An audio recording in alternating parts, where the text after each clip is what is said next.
Assalamualaikum warahmatullahi wabarakatuh. Selamat siang Lovin Lovers dimanapun berada. Kembali lagi podcast kita minggu ini.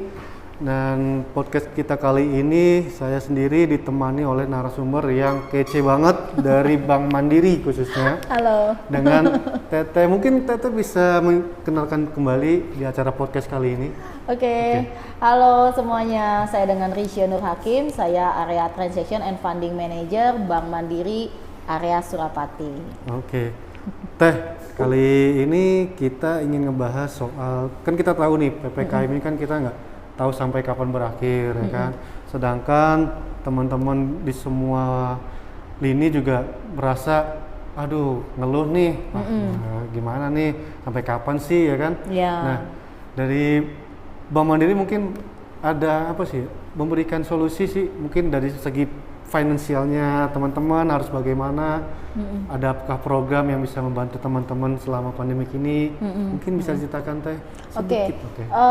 Sebelumnya memang kita masih dalam suasana pandemi ya, tapi katanya mau menuju endemi juga nih, jadi kita sehari-hari pandemik menuju endemi. Iya, jadi sudah sehari-hari dengan corona ya, tapi ya itu memang ada beberapa perubahan ya dalam hidup kita keseharian gitu. Nah tentunya kami dari Bank Mandiri juga sebagai institusi keuangan ya perbankan mencoba untuk meminimalisir sih sebetulnya meminimalisir resiko keuangan dengan produk-produk yang tetap bisa mengcover tapi dalam kondisi saat ini. Nah contohnya kalau kita kan ada dua produk nih, kalau di perbankan pastinya produk simpanan dan juga pinjaman. Betul. Ya.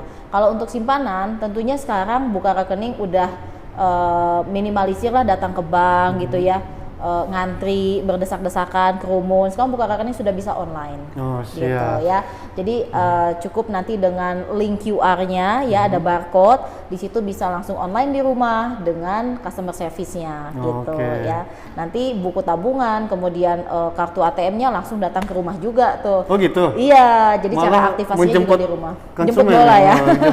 Jadi semua bisa dilakukan di rumah. Nah, tentunya fasilitas mendukung seperti e-banking ya itu sangat penting sekarang karena semua orang rata-rata pakai online sekarang. Betul. Jadi rekeningnya sudah punya, kemudian ada mobile bankingnya kita namanya Livin.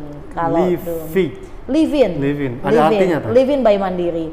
Kalau dibilang arti sih mungkin agak sulit ya untuk dijabarkan, tapi itu istilahnya jargonnya eye catching lah ya, enak didengar gitu. Jadi Livin by Mandiri. Gitu. Nah podcast kita kali ini sebenarnya lebih mengacu pada program-program Bank Mandiri. Program Bank Mandiri. Ya, tadi baru bicara simpanan loh, gitu. Simpanan yang produk jangka pendek itu adalah tabungan ya. Tapi jangan khawatir juga nih, Bank Mandiri pastinya punya fasilitas pinjaman ya untuk bisa mendukung. Kalau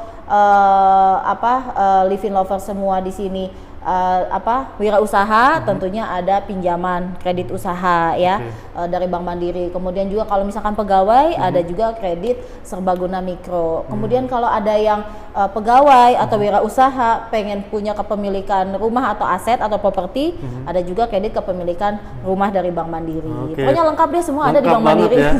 Tentunya dengan promo-promo Bank Mandiri juga nih. Iya dong, pastinya. Baik bunganya atau apapun. Nah ini kan di Bank Mandiri sendiri kan banyak nih program-program atau produk-produk nih.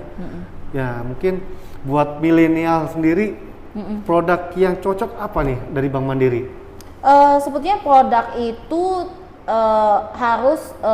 produk itu sebetulnya adalah customize ya. Produk Bank Mandiri tadi lengkap sekian banyaknya produk Bank Mandiri itu adalah untuk memenuhi kebutuhan nasabah yang berbeda-beda juga gitu. Jadi kalau kita bilang cocoknya apa nih untuk milenial, misalkan milenial tuh saya juga milenial loh. Misalkan mahasiswa atau misalkan apa nih target customernya. Karena semua produk itu berdasarkan dengan needs-nya ya. Needs-nya, kebutuhannya. Kebutuhannya ya. Nah, kalau deposito, saya pengen tertarik dengan bicarakan soal deposito sih sebenarnya. Deposito Mandiri sekarang berapa Teh? Sebetulnya kalau kita bicara deposito itu kan di average suku bunga pinjaman juga suku bunga Bank Indonesia juga sekarang sudah mulai turun lagi nih. Oh, gitu. Saya sebenarnya kalau bicara deposito nggak terlalu rekomen ya, maksudnya nggak tahu rekomen kenapa, karena mungkin di hold 1 bulan gitu ya, jangka waktu minimum 1 bulan, 1, 3, 6 ya, kemudian 12 bulan atau 24 bulan gitu ya, suku bunganya sekarang bocorannya mau turun lagi soalnya. Gitu. Jadi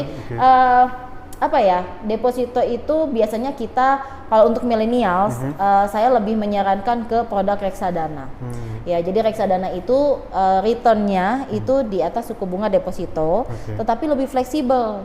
Jadi ada yang namanya reksadana pasar uang, itu untuk bisa penempatannya anytime. Kalaupun butuh uang, misalkan nggak harus menunggu 1 bulan atau di luar 1 bulan ternyata kena penalti, gitu. Nah, reksadana pasar uang ini juga lebih fleksibel dan bisa dicicil nabungnya, minimalnya 100.000, gitu. Kalau tadi deposito kan minimalnya 10 juta. Betul.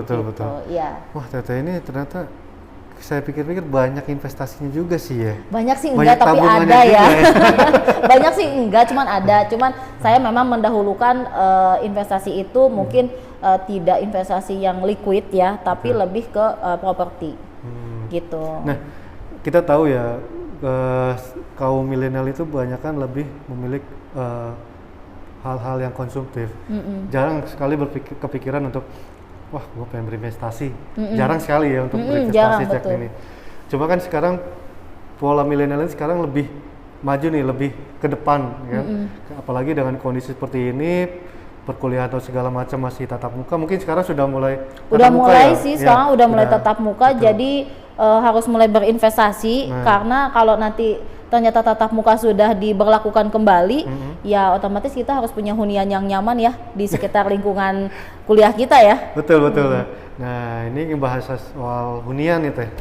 Kita kan berada di kawasan Jatinangor. Iya, betul. Kan? Saya juga alumni sini kok. Nah, ini saya alumni Jatinangor juga nih, Lovinover juga banyak juga. Jatinanger katanya kalau dulu. Banyak juga loh yang lulusan Unpad konsumen-konsumen kita. Oh iya. Alumninya atau anaknya yang kuliah di Unpad. Iya, betul. Karena bisa turun-temurun sih. Kalau emak bapaknya mungkin keluaran dari Unpad ya atau ITB atau apa, anaknya juga kadang suka dimasukin juga. Rata-rata ya. Iya, ke universitas yang sama ya. Nggak jatuh. Iya, benar. Betul sekali. Oke, mungkin sekedar sedikit saja nih untuk tips and trick dari Teresa nih untuk segi finansial teman-teman selama pandemi ini, selain berinvestasi tadi di produk-produk bank, investasi apa sih yang bisa kita dapat keuntungan lebih greget nih berkatanya.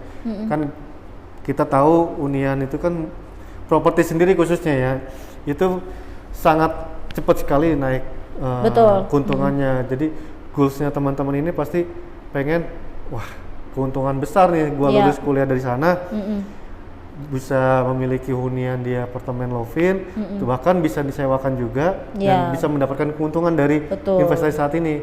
Nah, dari Bank Mandiri sendiri mensupport nggak sih? Maksudnya misalkan ada millennials ingin berinvestasi di properti Lovin misalkan, cuma terkendala dengan budget atau tabungannya yang kurang lah untuk DP atau untuk membeli langsung hard cash atau segala macam. Iya, mungkin kalau untuk millennials mungkin yang masih kuliah pengen investasi, tadi kecil-kecil aja dulu cobain ya, tapi bisa sampaikan juga ya sama orang tuanya tuh. Kalau misalkan orang tuanya punya kemampuan untuk bisa berinvestasi, ambil 1 unit di Luvin misalkan ya, ambil 1 unit di Luvin, bisa digunakan selama anaknya berkuliah di sini, tapi nanti setelah lulus istilahnya bisa disewakan gitu ya, atau juga bisa istilahnya dijadikan nilai investasi aja gitu. Tapi sebetulnya kan kita sudah pergunakan juga ya untuk kebutuhan anaknya gitu. Jadi kalau saya lebih di luar produk perbankan pastinya adalah properti. Pastinya properti. Ya, karena memang betul pertama properti itu naiknya signifikan. Secara investasi, tapi balik lagi tergantung apakah properti yang kita pilih didukung oleh fasilitas dan juga ekosistem yang baik ya, gitu. Jadi kalau saya sih pertama kali kebetulan saya kan lama di Kalimantan. Jadi begitu pertama kali datang ke Bandung, saya bersyukur sih sudah punya satu aset ya yang sudah saya beli gitu istilahnya gitu. Ya kebayang kalau misalkan saya kebanyakan merantau, ternyata saya belum punya properti juga gitu kan. Ya sama juga ngontrak gitu ya. Betul. Nah itu mungkin untungnya belum terlambat pada saat itu. Jadi ayah saya ngingetin tuh, kamu kan merantau nih ceritanya ke Kalimantan, penugasan di Kalimantan. Kamu nanti kelak akan kembali lagi ke sini, kamu punya apa gitu ya. Jadi itu orang tua udah mulai ngingetin tuh, ya kan. Oh ya, gue harus punya aset, gue harus punya properti gitu ya. Jadi untungnya waktu itu ayah saya ingetin, udah deh, pas balik ke sini properti saya udah naik. Karena udah 5 tahun sebetulnya saya beli waktu saya masih di Kalimantan gitu. Nah itu mungkin bisa jadi pelajaran juga supaya nggak terlambat. Betul. Supaya nggak terlambat karena nilai investasinya sekarang udah lumayan. Pesan gitu. orang tua memang nggak salah deh. Sih, ya. Nah gitu, jadi ingetin aja deh orang tuanya kalau misalkan sekarang orang tuanya sudah punya tabungan gitu ya, mulai ambil satu unit gitu di tempat lingkungannya pendidikan di sini. Tapi kalau istilahnya ternyata udah punya rumah ke-1, ke-2, ke-3 gitu, saatnya kayaknya coba deh punya investasi di apartemen. Betul sekali. Berarti waktu di Kalimantan itu penugasan tugas di sana? Iya. Oh saya kira asli Kalimantan pulang kampung. Enggak, saya asli Bandung. 100% Sunda. Apa kita ngomong bahasa Sunda aja nih? Ngomong bahasa Sunda boleh. Saya nggak ngerti bahasa Sunda. Pokoknya membanggakan deh kalau Jatinangor ini saya sebagai alumni sebagai alumni Unpad Jatinangor melihat Jatinangor sekarang yang luar biasa pesat. Saya ngiri sebetulnya tidak ada di zaman tidak ada di zaman ini nih gitu ya. Andaikan dulu zaman saya kuliah udah ada Luvin mah enak banget kayaknya. Jadi Jatinangor ini kayak saya nih orang Jakarta kan, awal masuk ke Jatinangor tuh sendiri sebenarnya masih bingung nih. Ini Jatinangor di Bandung atau di mana nih kan? Iya. Ternyata kayak nanggung ya. Nanggung ya. Kenapa nggak masukin ke Bandung aja sih? Iya, betul. Tapi juga ke Bandung juga aksesnya sangat mudah juga, bisa melalui jalan tol ataupun jalan yang biasa. Iya. Nah, di Jatinangor mungkin dulu tidak berkembang seperti ini ya, ada progres infrastruktur lainnya ya. Betul. Pasti juga ternyata juga nggak kepikiran akan berinvestasi di daerah Jatinangor ya pada saat itu. Betul. Karena kan tidak ngebayang bakal jadi apa, apakah cuma kuliah doang di sini doang. Itu kepikiran banget meskipun rumah orang tua saya di daerah Bandung Timur ya. Kuliah saya di Jatinangor dulu tidak pernah terpikir. Nggak ada kepikiran ya. Karena memang kita nggak tahu bisa ngebayang pemerintah ternyata mau mengembangkan kota Jatinangor nih. Iya, apalagi sekarang Cisumdawu. Betul. Iya kan, tol Cisumdawu, kemudian juga tol Cileunyi aja ini udah segitu bagusnya ya fasilitas itu. Jadi sayang sih, dan saya tuh yang bikin lihat satu daerah kalau mau beli properti akses jalan ya. Di sini nggak macet. Nggak macet, nggak kayak di Bekasi Jakarta kali ya. Udah lewat tol kemana-mana udah enak lah. Udah enak ya. Udah gitu kan. Dari Pemprov sendiri kan akan ada kereta cepat yang melintasi untuk mereaktivasi di daerah Jatinangor sendiri. Betul. Itu tepatnya di depan Jatinangor persis jalurnya. Nah itu udah pasti suatu nilai yang lebih itu menguntungkan sekali. Bikin makin cepat lagi ya BEP dari investasinya ya. Kalau dulu belum ada infrastruktur kereta gitu. Boro-boro deh dulu mah. Jadi saya tuh 4 tahun saya full pakai Damri. Bis Damri. Oh dulu. Dari ospek. Dari ospek sampai dengan wisuda, saya tuh full pakai bis Damri ke sini. Jadi kalau saya mau ke Unpad di Pati Ukur, ke pusatnya di sana, itu berasa kayak orang gunung ke kota gitu. Jadi akses itu cuman ada Damri kan, dan itu perjalanan yang panjang sekali kalau dari Jatinangor pengen ke kota ke di Pati Ukur gitu. Padahal kita ini sama-sama orang Unpad loh gitu kan, anak Unpad gitu ya. Gitu. Tapi dulu tuh ya cuma ada kos-kosan gitu ya, boro-boro deh ada bioskop sekarang ya kan gitu. Dan mungkin dulu belum ada bioskop tadi sini. Oh belum dong. Aduh jadi kelihatan tua ya. Karena saya tuh lulus dari Unpad sini tuh tahun 2004. Nah, ini teman-teman Lovin Lovers nih pasti ada sangkatan pastinya nih. Ada sangkatan juga dong. Kita masih milenials kok, kelahiran 81-an. Wow. Bocoran juga ya. Dulu memang Damri itu ikonik bukan hanya sekedar di Jatinangor ya, di Jakarta juga sebagai ikonik Iya, dulu iya, kan iya, Damri. betul. Karena kan memang salah satu transportasi pemerintah kan. Oke. Terus mungkin ada kesimpulan atau kita closing statement aja Iya, untuk hari ini. summary-nya ya. Betul, summary-nya kira-kira apa sih yang akan disampaikan nih dari pihak Bank Mandiri khususnya untuk para Lovin Lovers yang mendukung atau mensupport pembiayaan atau segala macam dari segi finance untuk membeli investasi lah khususnya apapun itu mungkin silakan disampaikan. Ya, untuk millennials ya, ya. Lovin Lovers juga, yuk kita mulai coba untuk berinvestasi, jangan takut ya. Kami dari tim Bank Mandiri siap untuk membantu teman-teman ya, mau itu dari sisi saving ataupun mau cari properti gitu. Yang pasti kami juga bekerjasama dengan developer handal untuk membantu untuk membantu mencarikan ya produk yang tepat di lokasi yang tepat dan yang pasti nilai investasinya meningkat gitu. Dan salah satunya adalah Lovin dan juga kalau kita tahu Lovin dari PP Property udah nggak usah diragukan lagi lah. Ya, saya juga udah banyak dapat insight nih tadi dari Mas Aji, sekian banyak fasilitas yang ada di Lovin ini. Kemudian marketnya juga, lihat marketnya juga ya bikin saya ngiri. Tapi yang pasti saya pengen mendalami sih, enak kali ya punya satu unit aja gitu. Pengen ngecek berapa besar sih investasinya gitu ya.